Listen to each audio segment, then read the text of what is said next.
Salut à tous, ici Victor Perrault.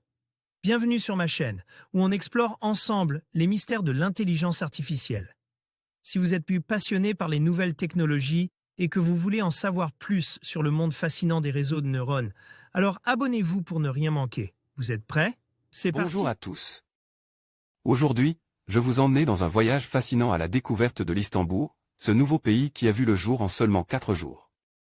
Comment est-ce possible? Quelles sont les circonstances qui ont conduit à sa création si rapide? Dans cette vidéo, je vais vous expliquer l'histoire incroyable de l'Istanbul, ses habitants, et ce qui le rend unique. Restez avec moi pour plonger dans cette aventure surprenante.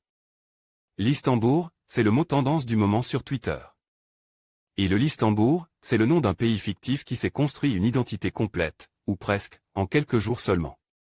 Grâce à l'imaginaire de la communauté de Twitter.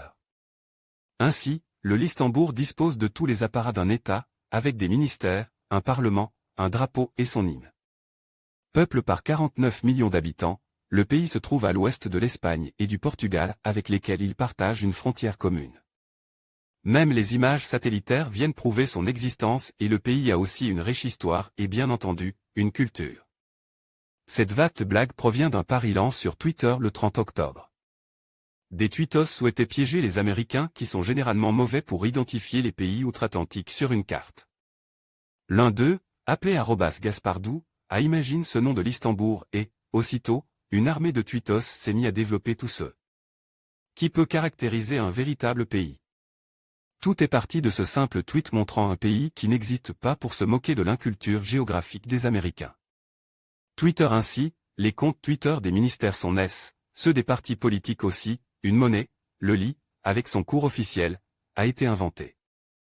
On trouve aussi de nombreuses explications sur les sites touristiques et historiques du pays. Le volet historique est d'ailleurs assez de taille, avec l'évocation d'une seule guerre victorieuse contre la France en 1661. Une défaite tellement honteuse qu'elle n'est même pas relatée dans les livres d'histoire de France. Le pays compte 5 provinces avec ses capitales régionales. La capitale est Nuremberg. Les tweetos ont même imaginé les noms de 35 départements.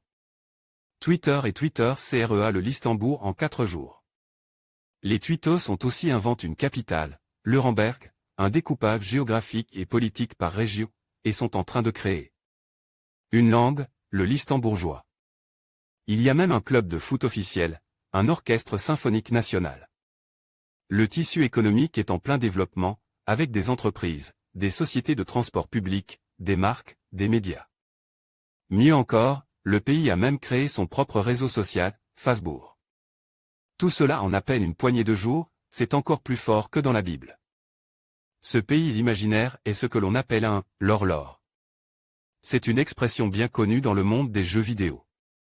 Il s'agit généralement des univers virtuels plus ou moins élaborés dans lesquels évoluent les personnages. Cependant, dans ce cas, l'objectif principal est justement de donner le plus de consistance à ce pays imaginaire. Et le succès a totalement échappé à son initiateur, puisque le compte officiel du pays qui est dirigé par le fameux @Gaspardou compte déjà autour de 36 600 followers 5 jours après sa création. Alors la création d'un tel lore fait réagir et de nombreuses marques et personnalités cherchent à faire partie du jeu, souvent pour réaliser leur autopromotion. C'est notamment le cas de certains politiciens. Un comportement que la communauté des tweetos ne tolérait pas. Pour ce qui est de la blague d'origine, c'est-à-dire piéger les Américains pour pointer leurs carences en géographie, cela n'a pas encore pris. Pour le moment, le Istanbul n'est pas vraiment relayé par les médias américains et les tweetos des États-Unis qui l'évoquent ne semblent pas tomber dans le panneau. En conclusion, l'Istanbul est un phénomène fascinant qui a émergé en seulement 4 jours, captivant l'attention du monde entier. Ce pays, né d'une initiative audacieuse et d'une volonté collective, soulevait des questions sur la souveraineté, l'identité et l'avenir des nations.